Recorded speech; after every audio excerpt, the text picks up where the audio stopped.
Hello all, welcome back to our channel, Nenu Me Cinema Ticket. Rao Bahadur movie review story. Rao Bahadur అనే వృద్ధుడికి cancer ఉంటుంది.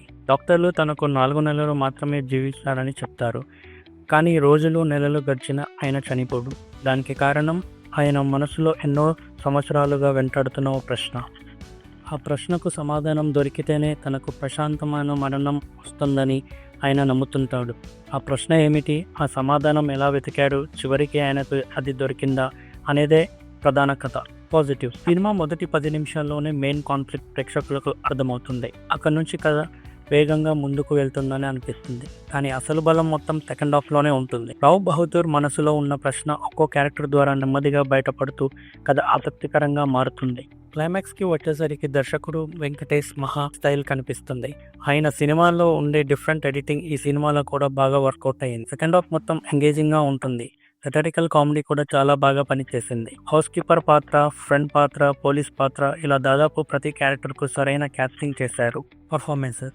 ఈ సినిమాకు పెద్ద plus point Satyadev performance. Scene తర్వాత scene తన నటన మరింత బలంగా మారుతుంది. Emotions, dialogue delivery, body language ప్రతి విషయంలో అద్భుతంగా నటించాడు. ఇది ఆయన కెరియర్లోనే మరో గుర్తుండిపోయే పర్ఫార్మెన్స్ అని చెప్పొచ్చు. Technical aspects. టెక్నికల్గా సినిమా చాలా బాగుంది. సినిమాటోగ్రఫీ అద్భుతంగా ఉంది. బ్యాక్గ్రౌండ్ స్కోర్ బాగా సపోర్ట్ చేసింది. ప్రొడక్షన్ డిజైన్ చాలా రిచ్గా కనిపిస్తుంది. బంగ్లా లొకేషన్స్, విజువల్స్ చాలా న్యాచురల్గా అనిపిస్తాయి. విఎఫ్ఎక్స్ కూడా ఎక్కడ ఆర్టిఫిషియల్గా అనిపించదు. నెగిటివ్. ఈ సినిమాకి ప్రధాన సమస్య ఫస్ట్ హాఫ్. మొదటి భాగం మొత్తం కథకు సెటప్ చేయడానికి ఉపయోగించారు. మధ్యలో ఫ్రెండ్స్తో వచ్చే 2 సీన్స్ తప్పితే పెద్దగా ఎంగేజ్ చేసే అంశాలు ఉండవు. కథ ఇంటర్వెల్ వరకు ముందుకు వెళ్ళిన ఫీలింగ్ కూడా రాదు. ఇక్కడే సినిమా చాలా మంది ఆడియన్స్ని కోల్పోయే అవకాశం ఉంది. Directors intent. వెంకటేష్ మహా ఈ సినిమా ద్వారా చెప్పాలనుకున్న విషయం చాలా ఆసక్తికరంగా ఉంటుంది. మనిషి జీవితంలో సమాధానం దొరకని ఒక ప్రశ్న ఉంటే అది అతన్ని ప్రశాంతంగా జీవించనివ్వదు, ప్రశాంతంగా మరణించనివ్వదు కూడా. ఈ థీమ్ని చాలా డీప్ ఎక్స్ప్లోర్ చేయడానికి ప్రయత్నించారు.